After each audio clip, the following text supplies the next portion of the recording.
Hey folks, welcome back to the shop. Frank here. We're continuing to work on my dueling table saw setup. Last time we unpacked and assembled a new Sawstop 3 horsepower professional cabinet saw and installed it with a common table that incorporated a router lift and my original Delta Rockwell 1984 Rockwell Unisaw, giving me the choice to use either saw, and my intention being to use the Sawstop for cross-cutting and joinery and the Unisaw for ripping. I've put a rip blade on the Unisaw and I put a blade guard on there. And historically I haven't used a blade guard on my table saws because they just get in the way of so many of the operations you need to do. And as I mentioned in the first installment, the first episode here, and this is the second and probably in the last, I've decided to install a Sawstop to reduce risk of injury. As I mentioned last time, I've never cut myself on the table saw, and I'm trying to keep it that way. So recognizing as you get older, probably your risk of injury goes up.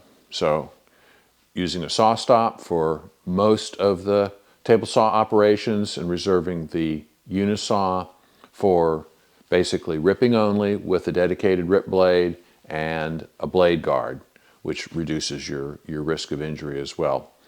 And that gives me the choice of either saw.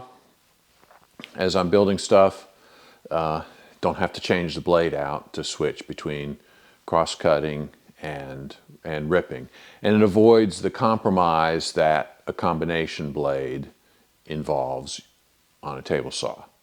Not the best for either cross-cutting or ripping. I've got most of the table saw arrangement assembled, and we're going to look at it and got some more things to do to finish it up. So that's where we are in this episode. All right, so here I have the old Rockwell Unisaw with an outfeed table, and my jointer there, which is on a mobile base, which if I rip anything long I will have to move, and I'm considering relocating that anyway, so don't worry too much about that. I've got a Jointech router lift here, and of course the Sawstop table saw here. And since the last episode, I've added this birch plywood outfeed table, which is on top of a workbench, a vintage workbench that I've had for,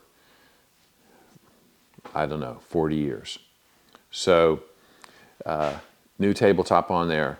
This episode we're going to work on duplicating the miter gauge slots into the outfeed table there, as well as over here.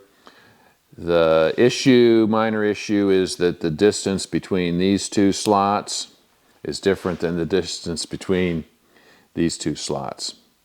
So my sled, which was made for the Unisaw, doesn't fit the Sawstop. So I either have to modify my sled or build a new sled.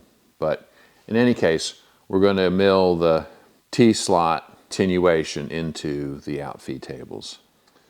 Now these slots in the outfeed table do not have to have the same level of precision as the slots in the saw table.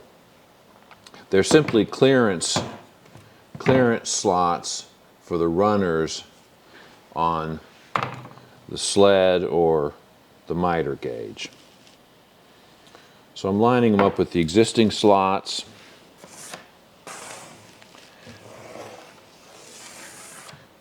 And we'll actually cut them 1/4 inch wider than these slots. Of course, that allows for the T at the bottom of these slots, so it needs to be wider than the top gap on the slots.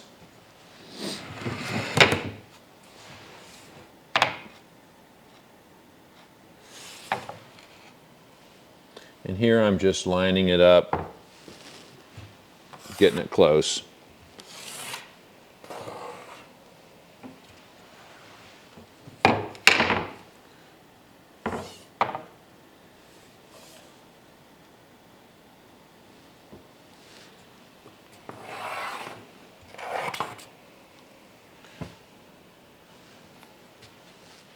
All right, the slot width.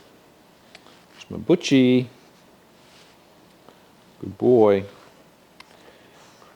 The bottom of the T, almost an inch there. The top, 0.75. So basically 3/4 of an inch here and an inch at the bottom of the slot to allow for the T. So we've got to make 1 inch wide grooves in the outfeed table to accommodate the width here. What you doing, Brew Brew? What you doing, Brew Brew? Come here. Sit. Sit. Yeah. You're a good boy. A good boy. Yeah, give me that paw.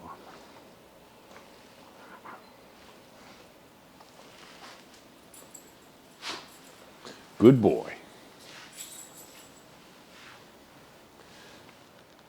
All right, so this is one of my routers. I have several of these Porter cable routers. This one happens to be in a plunge base.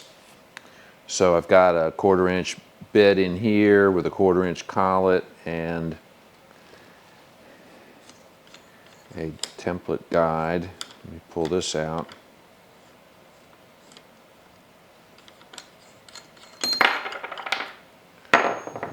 Bushing.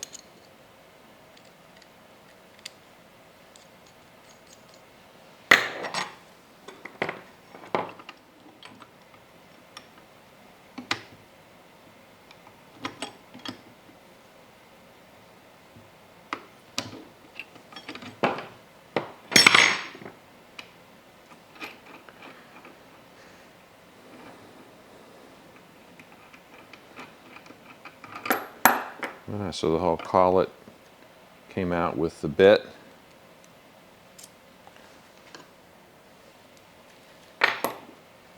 Since I'm switching from a 1/4 inch shank bit to a 1/2 inch shank bit, I've got to replace the collet with a larger collet.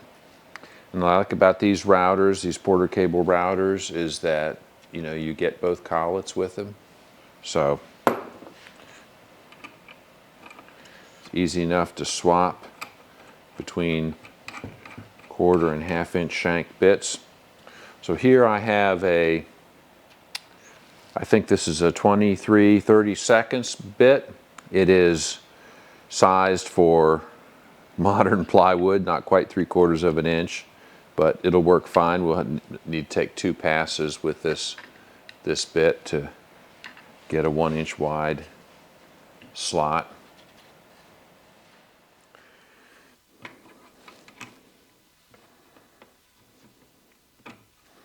You install a bit in a router, you push it till it bottoms out, and then pull it out a 1/16 of an inch or an 1/8 of an inch.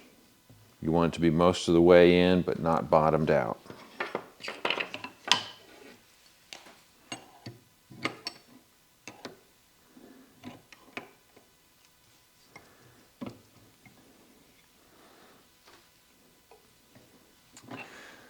This is an old school router. I don't know if they even make this router anymore. I haven't looked, but it was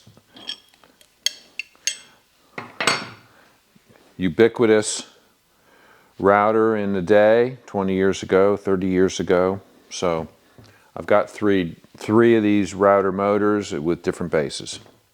So, all right, this is a plunge router. And there's a release here which you can operate with your hand, and then you can push it down, and it's spring-loaded. The idea here is there's a stop rod, which you can adjust, and a rotating turret, and you can adjust the height of these as well. So what this allows you to do, if you want to cut to a particular depth, you can set a stop here, and you can actually cut to multiple depths because you can turn this turret, and which then allows you to plunge deeper, a little bit deeper. So you can set multiple steps, and you can make multiple passes just rotating this turret, which gives you the ability to cut, half of your depth and then the other half, or make multiple passes at different depths. So that's what this turret is for, and the indexing rod. There's a scale on here. I don't normally use that, but that may be helpful for some purposes. So we can see what our depth needs to be. 1/2 inch, 0.417. So we probably don't need to go the full. I would set it at less than 1/2 inch.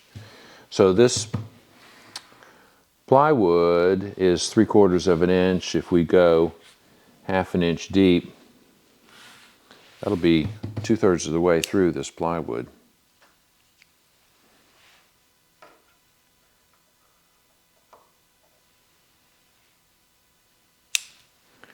All right, let's check 0.418. So if I want to plunge, if I want to cut a groove 0.418 deep, and set the micrometer, set the depth of cut.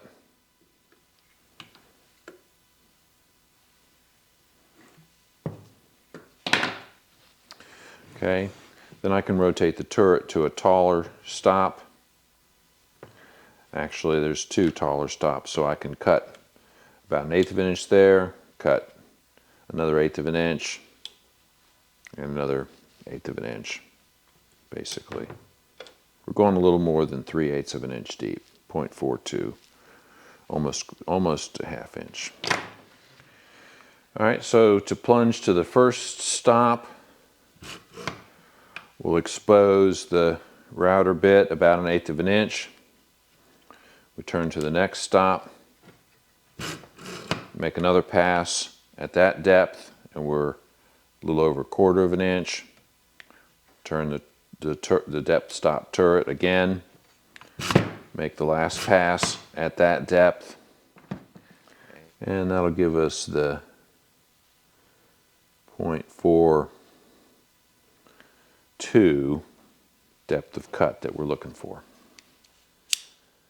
So this is my current table saw sled, and the runners don't match the grooves in this table since it was made for the Unisaw. So grooves in the Outfeed table for the runners, which are under here and right in the slots, need to be far enough into the table for the sled to clear the saw blade. So about there. So the slots don't need to be the full length of the Outfeed table, just far enough for these runners to allow the sled to get past the saw blade, or to the center of the saw blade, which is there. Actually, that's past the center. So we really only need the slots to be about 7 or 8 inches into the Outfeed table.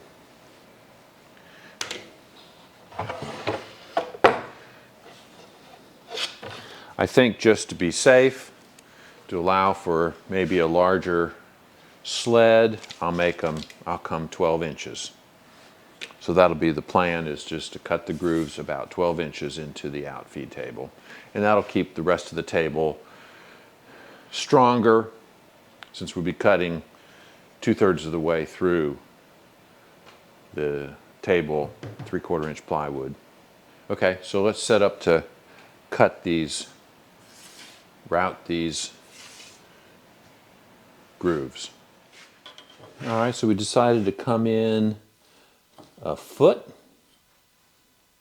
So I'm marking a 1 inch wide slot.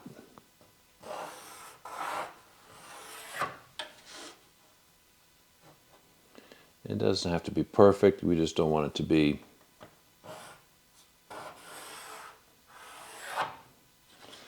a whole lot narrower. Now the wooden runners on the sled don't have, you know, a T shape. They're just rectangular, so they really don't need the full width, you know, of 1 inch for clearance, but this will certainly allow for a little inaccuracy in the position of this table relative to the saw blade and this table saw. So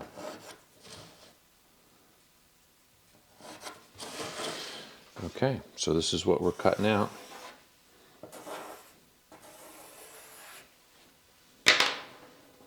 Get a guide and we'll clamp it on here and make a couple passes with the router. All right, so I've got a guide, board, straight edge, clamp to the top. The offset from the slot the dado we're going to mill is equal to the offset between the router cutter and the edge of the base plate.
All right, so I've milled the dado basically 3/4 of an inch wide. Need to do the other 1/4 inch. So then we need to add 5/16 to clean up the other side of this, because this is 23 30 seconds. We need 11 30 seconds. 5/16 basically. Come over 5/16 and a hair.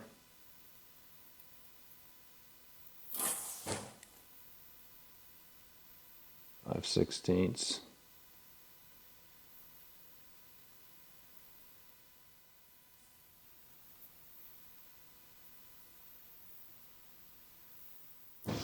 Rotate the depth stop turret back. So we'll take 3 passes.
All right, I've got the top reinstalled here with the slots for the miter gauge and sled clearance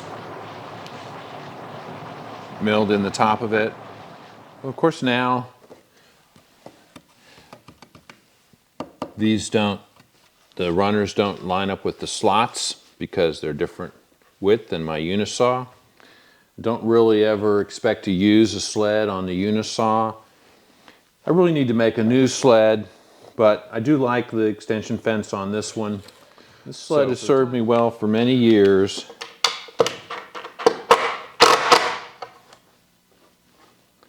I think it's probably glued.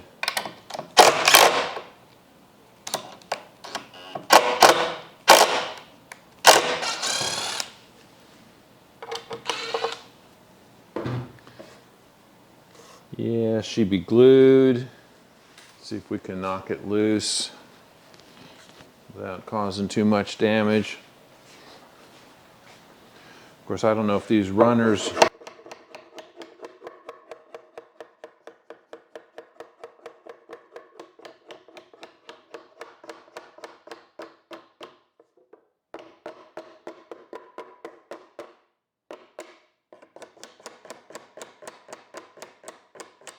Here we go.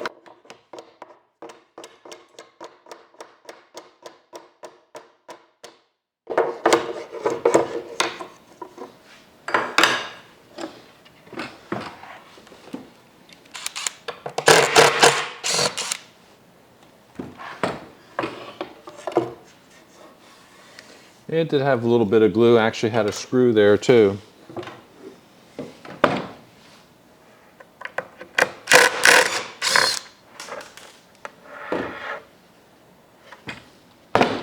That runner's a little loose in that slot. So I think I'm going to go for 2 new runners.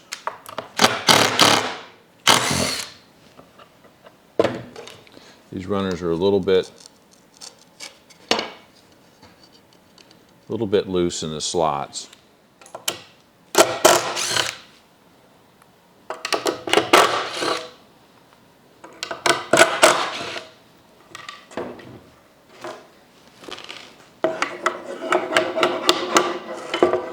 That was much easier.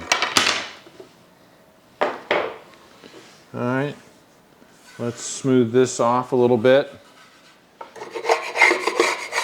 There's like 500 videos on YouTube about how to make a sled, table saw sled, ultimate table saw sled, best table saw sled ever, perfect table saw sled. I'm not going to show you how to make a table saw sled. I'm just going to fix mine. This one was made, I'm going to say this one is 20 years old. 20 to 20. Let's see. Well, I got the Delta Unisaw in 2001 or 2000. Something about that. So maybe 90, 98. Anyway, almost 24 years ago. So this was built for that saw, so I'm going to say this is probably 24 years old. Still holding together.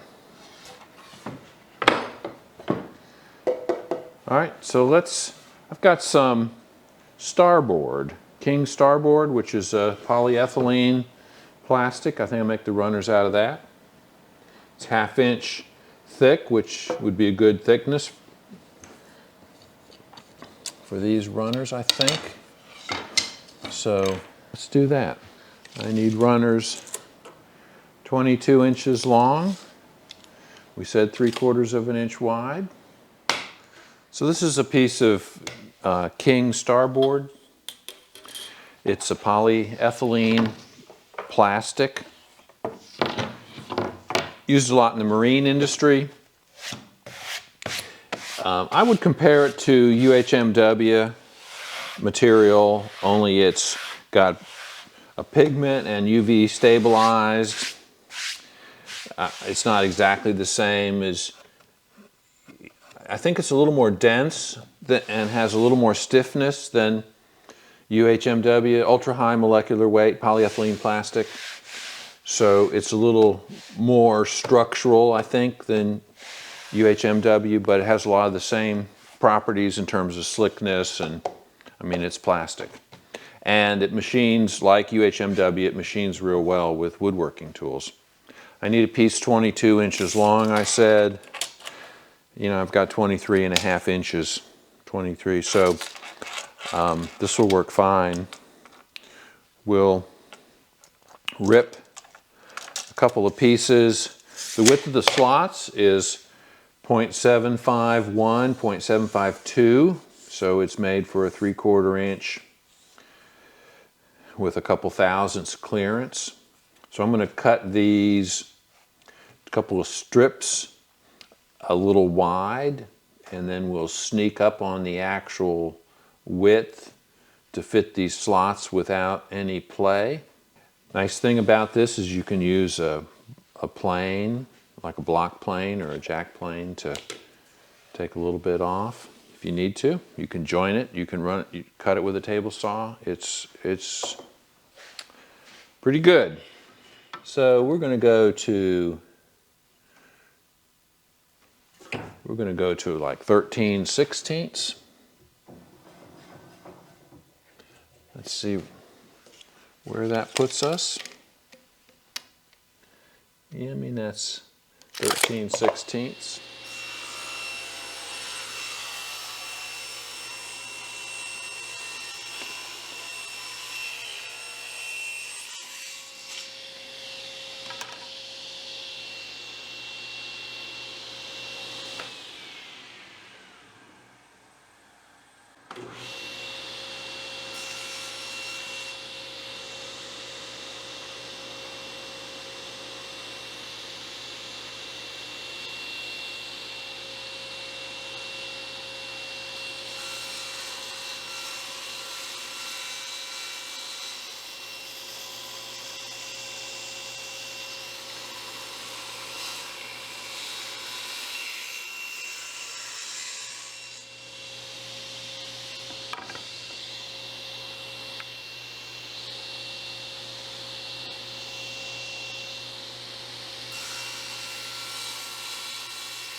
All right, there's no play in that. That looks good.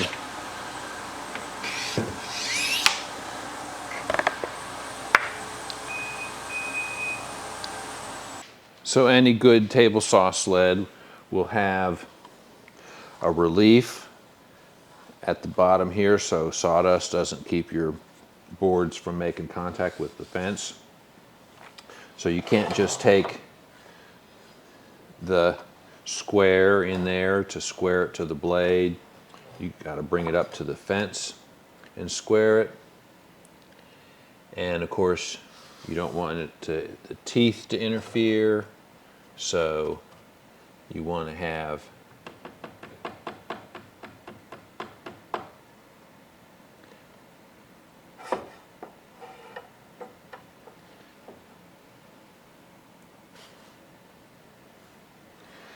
use the surface of the blade itself. Make sure you avoid the teeth, which would throw the square off. I've already got, a cut line here, which is the edge of the blade. So that actually is another way to, which is square to this fence.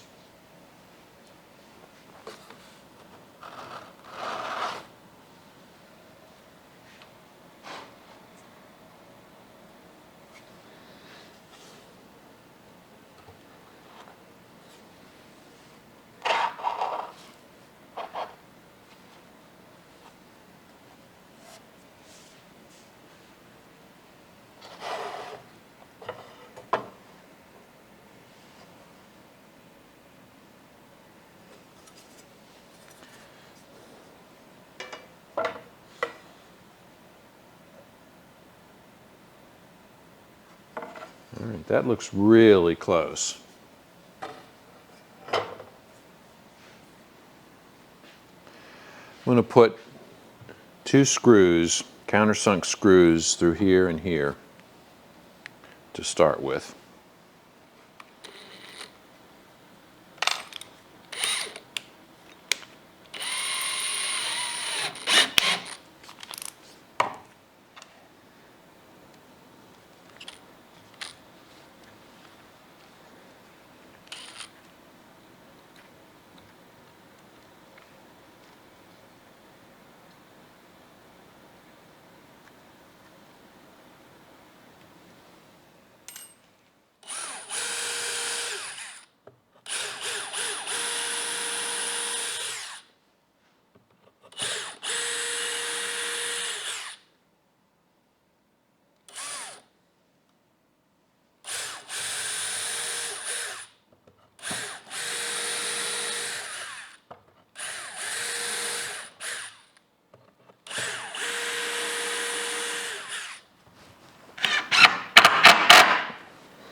Okay, so I've got the sled square to the bed,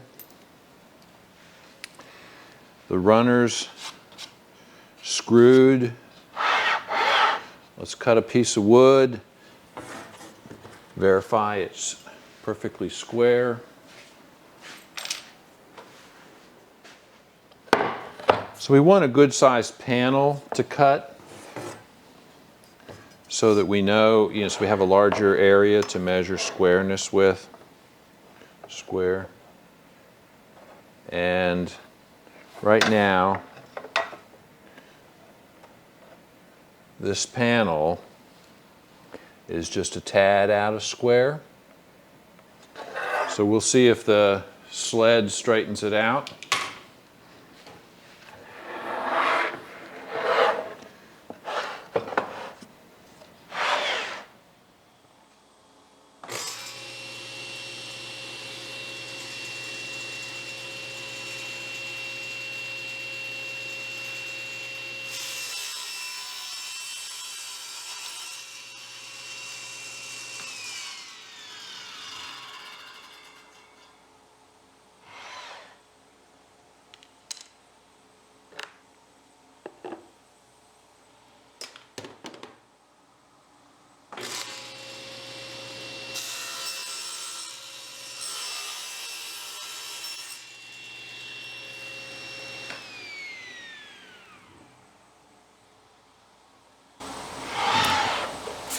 If that were square, that would not be tapered.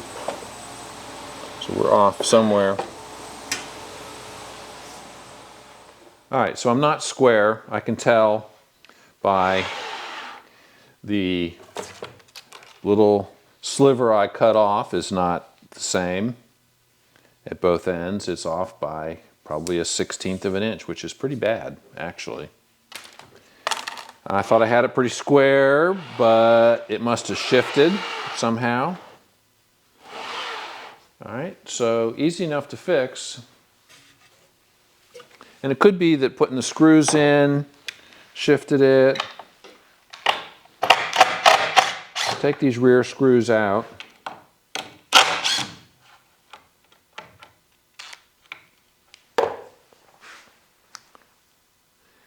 And there we go, shift that a little bit. So the cut line here, this edge, is perpendicular to the fence. I know that because that's the cut line, and every board I cut, with this has been square. So we just need to adjust it so it's square. It was back there, so we just need to get it, let's try it here, get it square here. I'm going to drill a different hole.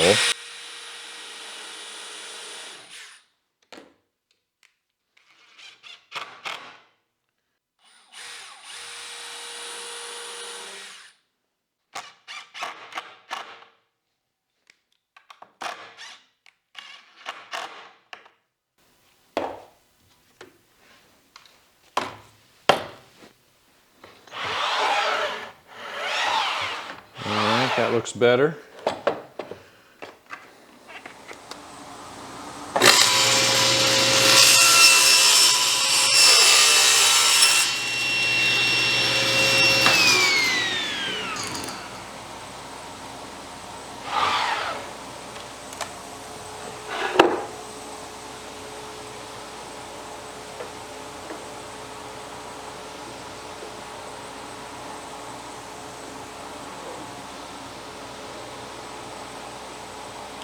Alright, that looks much better.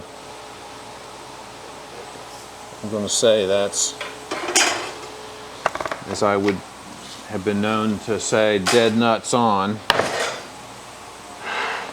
Let's try it from this side.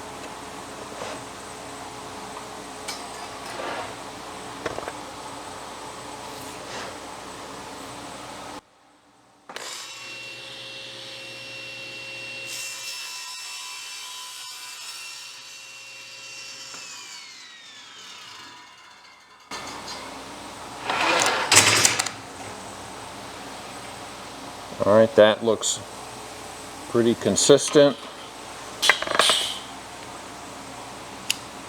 Let's measure it, see what it is. One end, 0.179. The other end,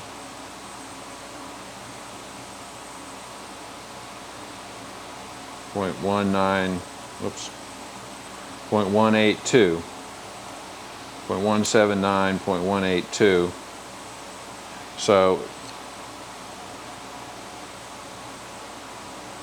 all right, I'm getting 1.183, 0.184, 0.180. So that proves it's square. I mean, within a couple thousandths. So, because I cut this came off this other side, came off here. If it weren't a square cut, we would see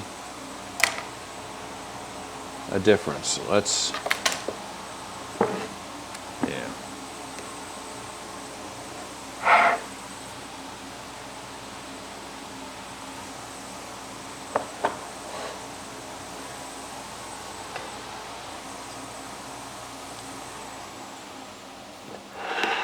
Let's just double check it again with a square.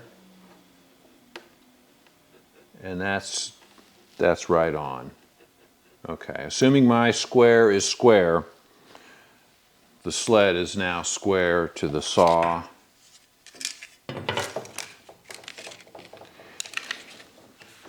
It has to be very, very close. The whole purpose of the sled is to be able to cross-cut wider boards and panels and get them perfectly square. So I think we've done that.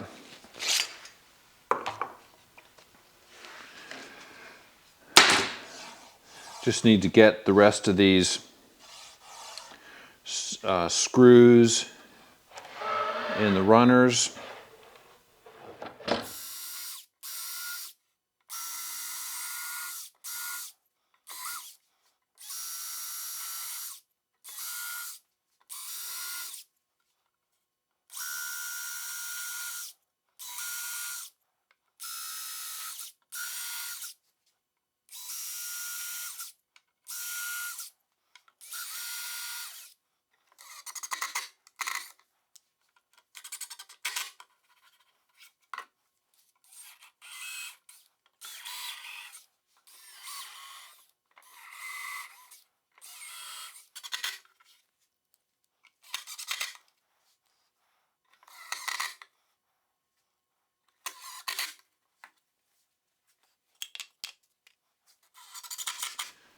All right, we'll use the block plane and just take the corners off.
All right, I think we're good here. So that's the last thing I needed to do to get my new table saw set up functional.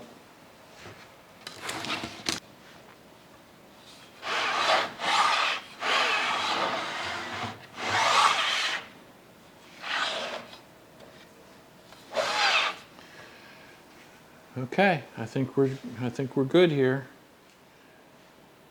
All right, so this is the final arrangement with the sled set up on the Sawstop with new poly runners in the miter slots and retaining the blade guard on the Unisaw, since that'll be dedicated to ripping only. And there's room here for my sled. Now you see I have an extension on my sled and a stop, flip down stop. And it's nice that I don't have to take the fence and move it to the other side of the Unisaw blade in order to have clearance to use the sled here. So that's a kind of a bonus. Okay. I think we're done. The dust collection's hooked up. Seems to be working fine.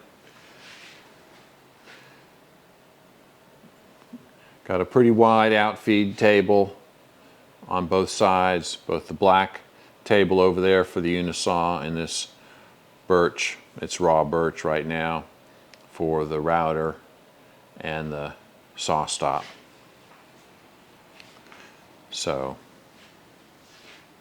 I'm going to call this one done. All right, guys, that's going to wrap up this dueling table saw installation. I've improved my shop safety situation. I've got 2 saws to choose from now, one for ripping, one for cross-cutting and joinery. The Sawstop won't have a blade guard on it, but it does have the cut prevention feature. The Unisaw for ripping will always have a blade guard on it. That's going to be a little bit of peace of mind for me going forward.